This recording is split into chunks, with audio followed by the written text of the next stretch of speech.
Hi. Hi, Professor Hikila. Hi. Can you hear me? Hello. Hi, Professor. I haven't seen you for such a long time. Yeah, it's been quite a long time. How have you been?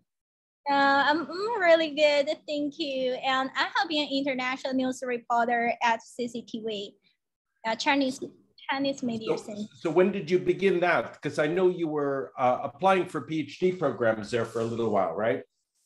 Yeah, but you know that actually I'm hoping to start my PhD as soon as possible, but you know the COVID-19 is really serious now, so it's really hard for me to go abroad now in China. Yes, I Yeah, know. It's been so very difficult. yeah, very difficult. And I just talked with Professor Sheding Li in Fudan University. Oh, Yeah, and he missed you a lot. He talked with me about the book. Yeah, he helped you with the I think the defense department, and he sent me one copy of your book, and I found it is still very thought provoking. And actually, we are doing a project of the U.S. tariffs on China. So oh, he's one of my favorite people in China. He's so thoughtful, yeah, thoughtful, and in both an intellectual way and in a personal way. yeah, definitely. So I talked with him a lot because I think he has a really special feeling with USC and he loves USC a lot. Good. So when did where did you get to know him? Oh well, we interviewed him for our project. Yeah, so I knew him, and actually we talked about USC a lot. Ah, good, right. Yeah, and he loves LA. Me too. I really miss Yeah. my days there. Well, I hope both of you can come and visit here again. It's been quite a while. I mean, you left what, 2 years ago, a year and a half ago? I think 2 years ago. 2 years ago, I went back to China, but 2 years I haven't had any opportunity to go back due to the really serious COVID-19. So Yeah, it's crazy. it's Um, very yeah, I guess in the first years, Mhm. when the US and Europe and other places were being hit very badly by COVID, we look at China and think, oh, well, maybe they figured out how to respond. Now it seems to have changed a bit. Is life's getting back to normal here, partly because I think of herd immunity. So many people are either fully vaccinated or they've had some variant of the COVID. So there's a lot of immunity sort of in the population at large. And I think the key thing is that, in a sense, that it depends on what metric one is using to drive policy. If one uses the metric of number of cases, well, that's very difficult because COVID is highly infectious, especially this Omicron variant. And so if what you're trying to do is minimize number of cases, then you have to really put a heavy blanket on kind of suppress normal human interactions, both domestically and internationally. But if the focus instead, and I believe the proper focus is try to minimize the worst outcomes. If people get the flu, that's not good, but it's not a tragedy, right? But if people are dying from the flu, then you really need to pay extra attention. And it's the same, I think, with COVID.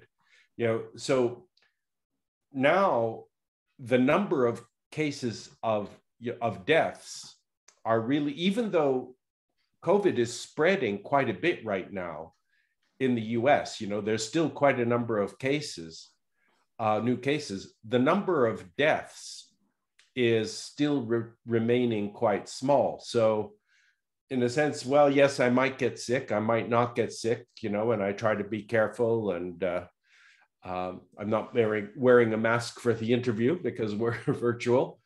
But it's, I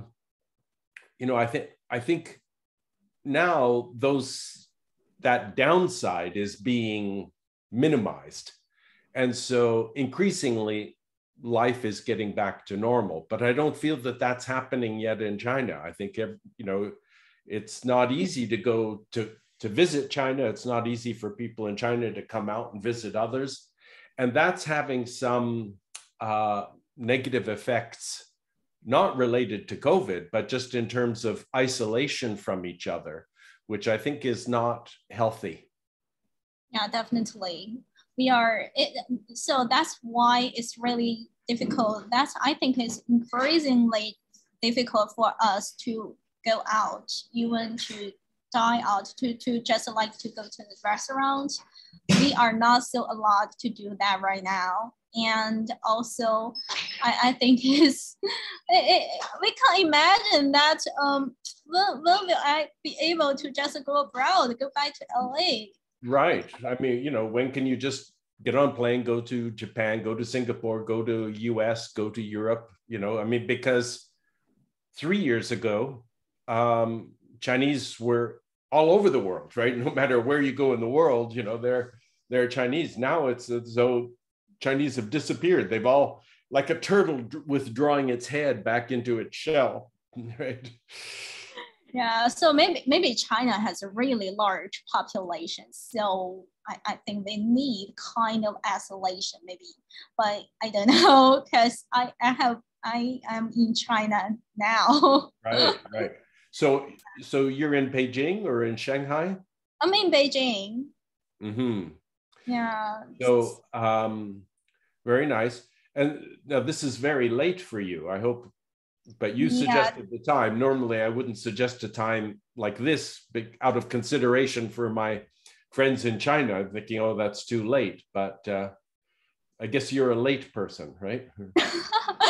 Definitely, because when I became a reporter, I just stay up really late because we need to do something like the international news, so we need to have international time. So we need to stay up late and maybe also get up late. Yes, right, I'm sure. Yeah. So actually I'm hoping to ask you some questions about also I think about your book and also the project we are doing, because we are doing the project on tariffs on China, the US additional tariffs on China. And we noticed that the Biden administration has different opinions toward the tariffs now. Like the Department of Treasury, Yellen, she proposed to cut off tariffs on China, on imported products from China. But we also noticed that the National Security Council don't think so. So I think my question starts with this, because I had your course, China from a US policy perspective, and also you wrote a really good book about that. And I just reread it before this interview, although just a part of that. But I think that's very thought-provoking. So, by the way, just in case I forget, since you're kind enough to mention the book, and also you might relay this to Professor Shen Dingru. I know that YouTube is not easy to, it's not easy to access YouTube in China, but maybe some people maybe can figure out how to do it.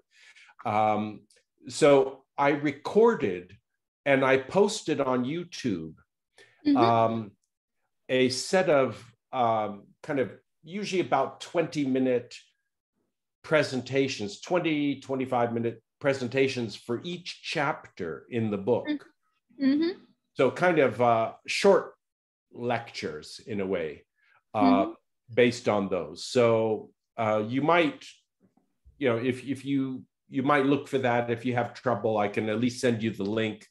Again, I don't know if there are the great firewall issues, but it's intended to allow, people who don't have time to read the book, but who want to gain a general understanding of, and they're recorded topic by topic. So someone may be interested in trade, but not climate change, or homeland security, but not energy policy, et cetera. And so they can just pick and choose. Yeah, and I'm really willing to listen to your presentation because I may do not have enough time to finish reading that, but I think that's very useful. Mm-hmm. Yeah, I think that's really important for Chinese to know the process of U.S. policymaking. That's really important because I don't think like the U.S. and China, I think like we like such mutual understandings and mutual trust. Right. I think in some ways, I think it's more important, at least from my perspective, it's kind of written for an American audience, but knowing that Chinese are probably going to be more interested, because I think in some ways, Americans are not as focused on policy, and policy and a basis of understanding, right? Of course, in policy circles, we're focused on policy, but I'm talking about sort of the American public at large. And when it comes to issues like trade or climate change or other things, a lot of it is very reactive, and it does not rest in kind of a full consideration of what the underlying issues are. And so in some ways, I think the Chinese public, and again, maybe not the entire public, but sort of that stratum of Chinese public that is interested in policy issues, I think they have a real hunger to gain that kind of understanding. So when I wrote it, I was, in fact, I wrote to the publisher that while, and the publisher wants to publish it based on, kind of an American readership. But I even told them, I think in the end, it'll probably be the Chinese who are most interested because they learn something both about China and in a way learn something about themselves. Yeah, definitely. I think Chinese are really interested in how the U.S. make policies. Even ordinary people, they are all interested in that, and especially the U.S. foreign policies. I think they are really interested in that, but actually, I don't think many people in Chinese know that in the correct way. So that's I think why I need to do this interview and why I need to talk with you about that, because we have interviewed several really Chinese scholars about the U.S. trade policy making, but I don't think they know that. I think so, because I think I just like really simple questions like who will play a decisive role in the U.S. trade policy making. They have really different answers. Well, so actually, I did want to, mention something about that to you. First of all, thank you for, sending me those questions, just so I had some kind of idea of what is driving your interest, so I could see how I might be helpful.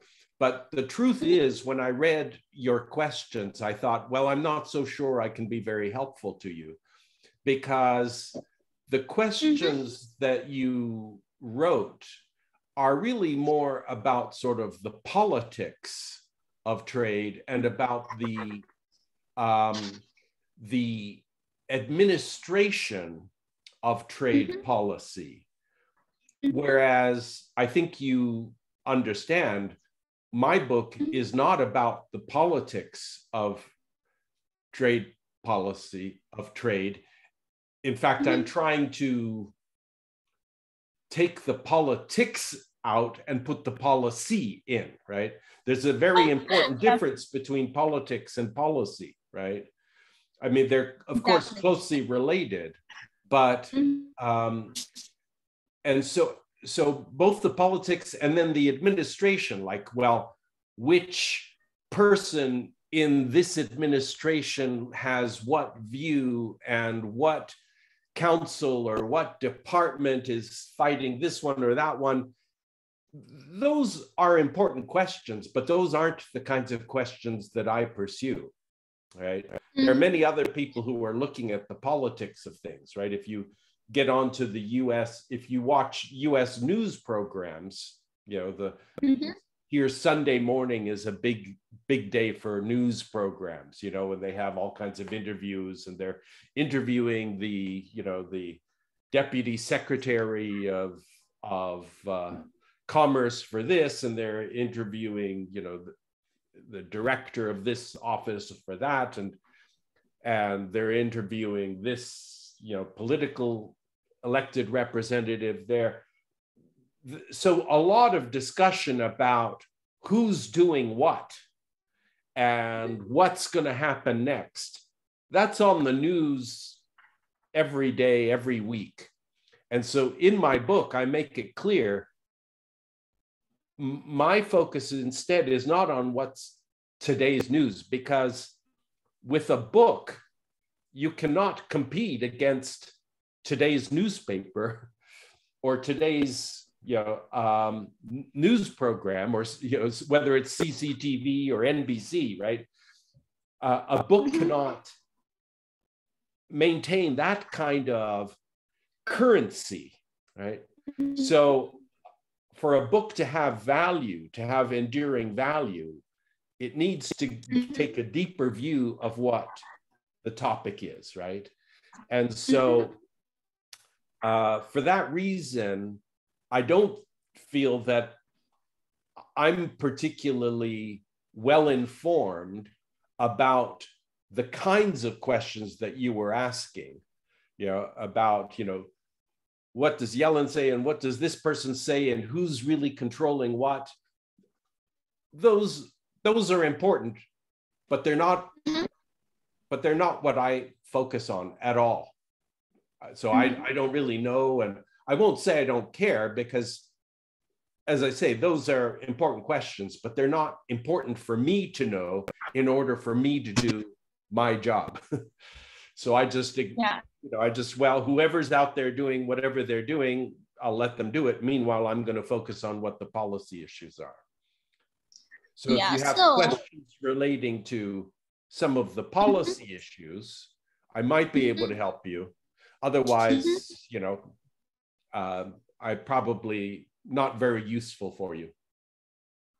Well, thanks so much, Professor. Actually, I think there may be something wrong with my questions. Actually, we hope to know the inner logic of the policy making. Yeah, I think it's a policy-oriented questions, because we want to know the different interest appeals of different departments during this policy making. And actually, why we mention Yellen or someone else, we are just like to take an example. I see. Yeah. So, well, maybe what I could do to be helpful to you, and it might be helpful to me, I think, because it's now 2 years since I finished writing the book. So much has been happening. I mean, again, you know, the world is a very dynamic place. And so I think what's in the book, you know, and you can focus on that chapter, I think that does capture reasonably well my thinking about the policy issues up until 2 years ago.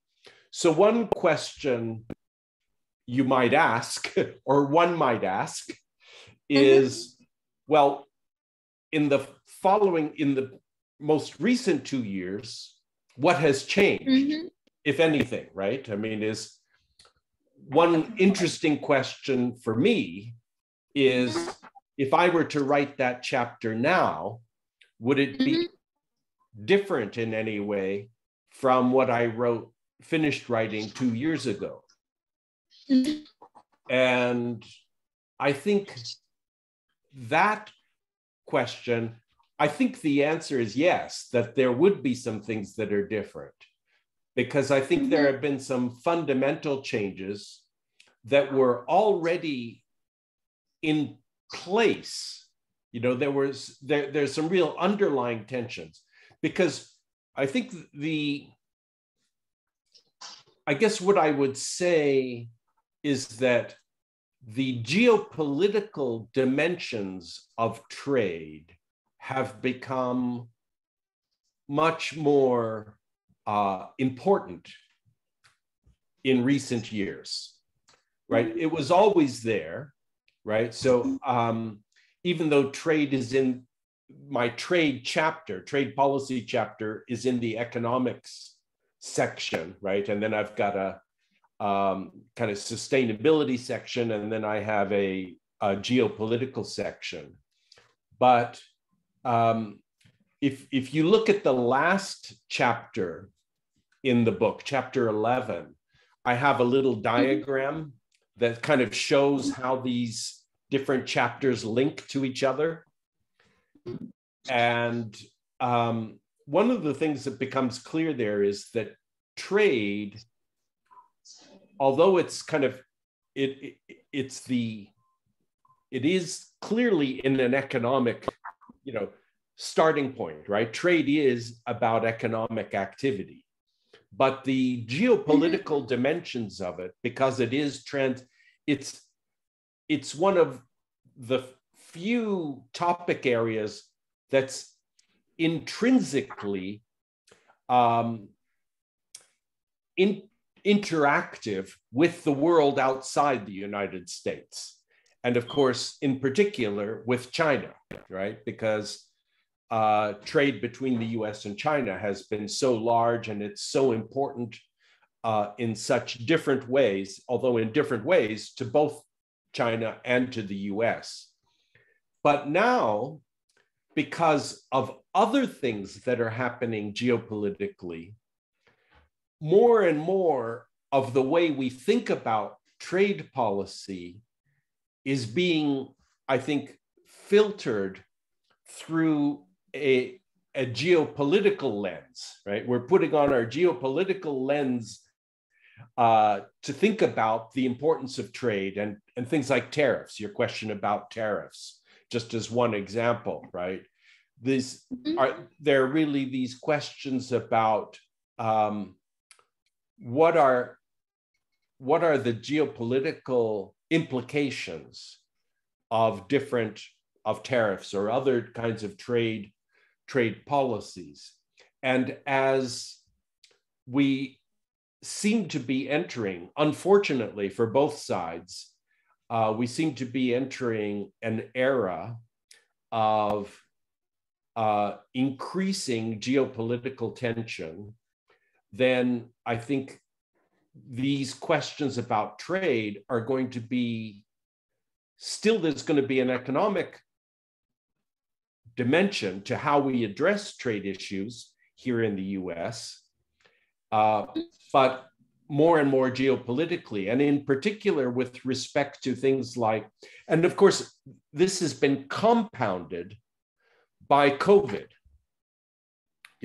What I just said, I think would be true even without COVID.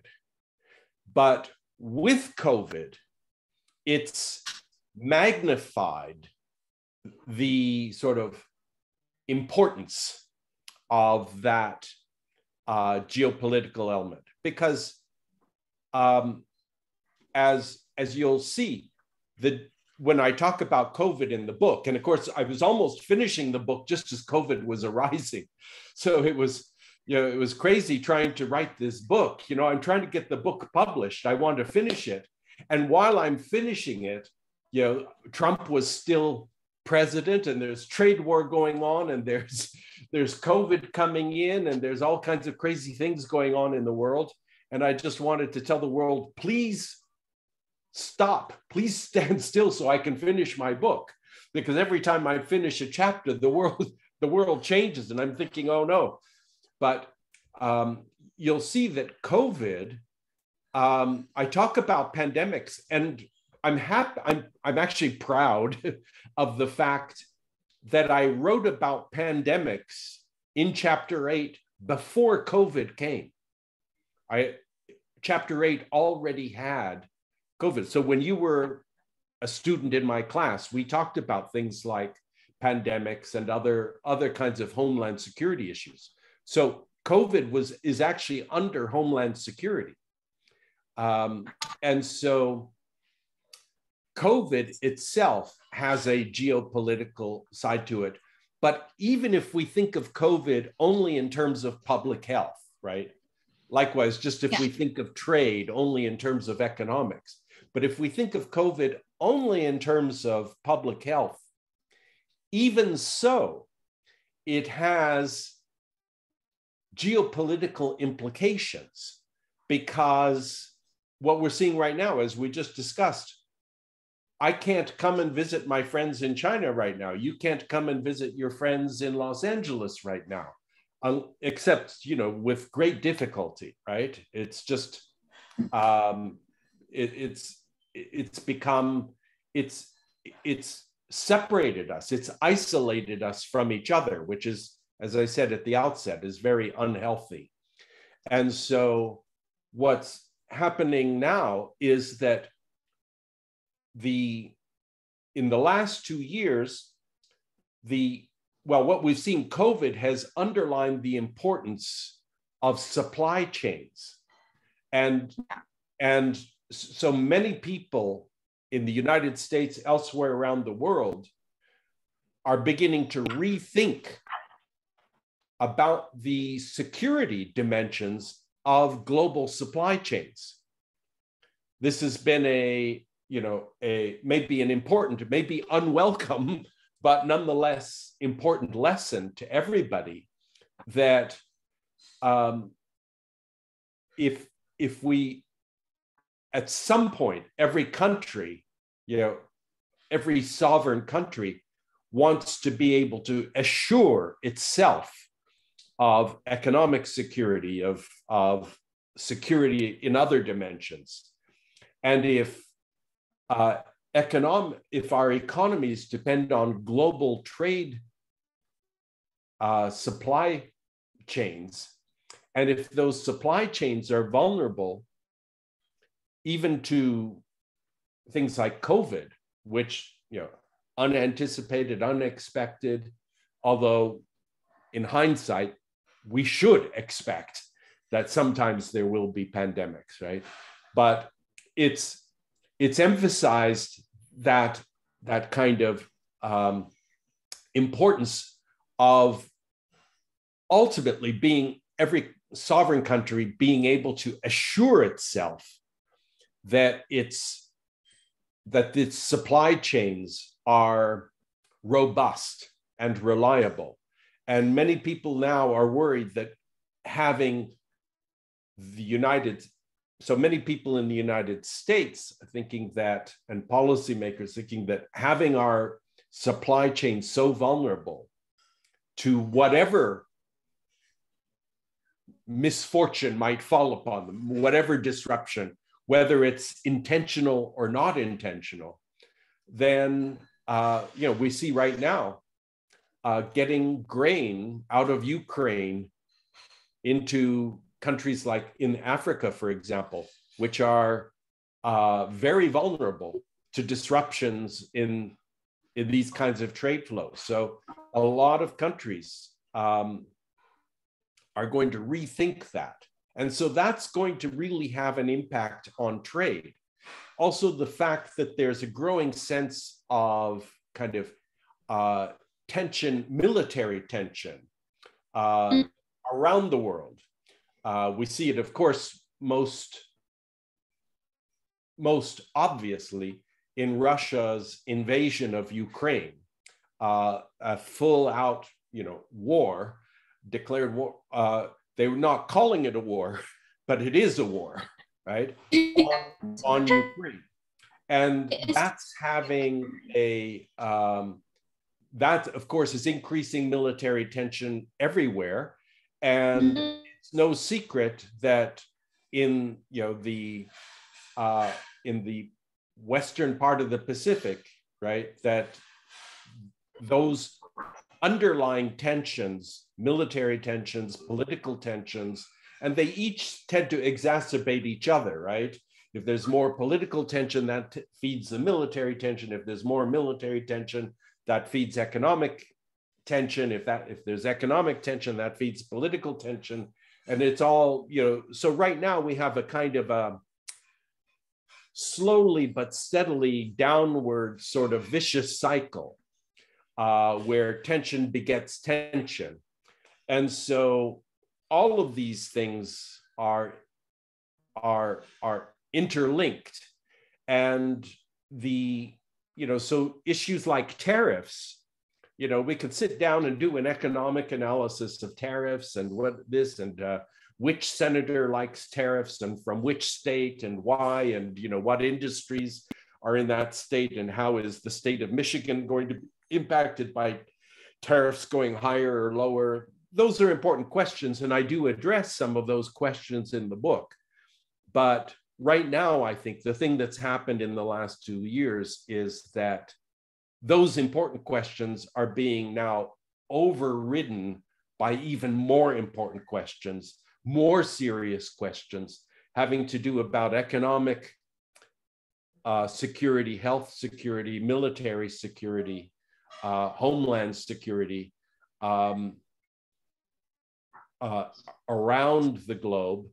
And, with the US and China being the two most powerful countries in the world, with their interactions being often viewed in different ways, having different sort of norms about what constitutes reasonable modes of interaction, what constitutes reasonable standards.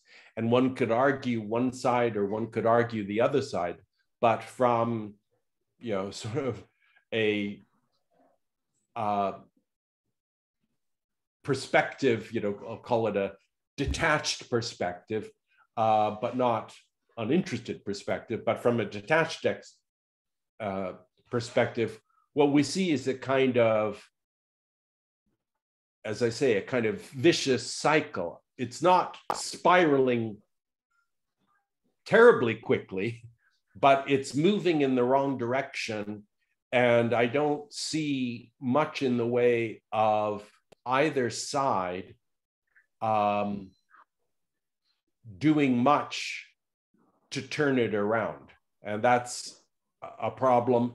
And as we said at the outset, I think that problem is exacerbated by the lack of interaction, right? It used to be that so many people from the United States love to come and visit China. So many people from China love to come and visit the United States. And of course, there's interaction, business people interacting and doing business, and government officials from both sides interacting and conducting their work. Now, so little of that is going on. And so there's this kind of isolation on both sides. And then there are domestic considerations, domestic politics within China, domestic politics within the US that are making it more and more difficult for either side to sort of reach across. So I'd say I'm more concerned now than I was 2 years ago. And I'm sorry to have to say that. But I have another question. As you say that maybe the geopolitical factor is much more important right now. So do you think like the power structure of making a decision has changed a lot? Like the National Security Council will play a more decisive role in the trade policy making. Do you observe such changes, or do you think this will happen? Sorry, I think the connection is not terribly good. Could you repeat the question? I couldn't quite hear you. Yeah. As you mentioned that the geopolitical factor is becoming more important right now. So I'm just wondering like whether the National Security Council will play a more important role in trade policy making. You know, it's reasonable to think it would, right? I mean, I think it's a kind of a logical kind of conclusion that if, as you say, if trade is increasingly linked and sort of embedded in geopolitical issues, kind of security issues, then those people, those policymakers who have expertise on the geopolitics and on security issues would probably be, their views would be important for those who are kind of thinking about trade as well. So it stands to reason, yeah. Yeah, so I'm still wondering, like, as you mentioned, look, that all about business is business. So I'm wondering. Sorry, I'll just have to say one reason is the connection's not very good, so your voice is not coming through clearly. It's kind of breaking up. Also, the video's not, you know, it's like maybe there's a bandwidth problem or something.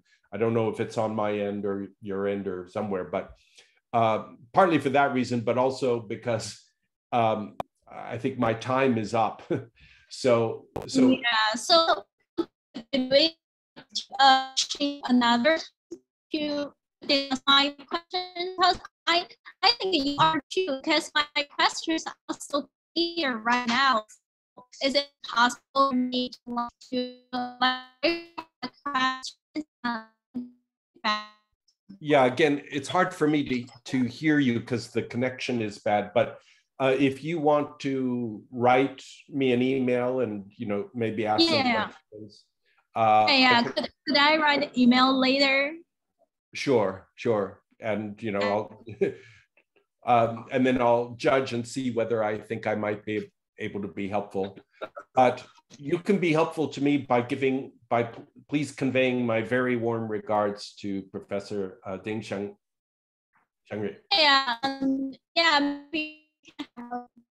We can meet each other Zoom.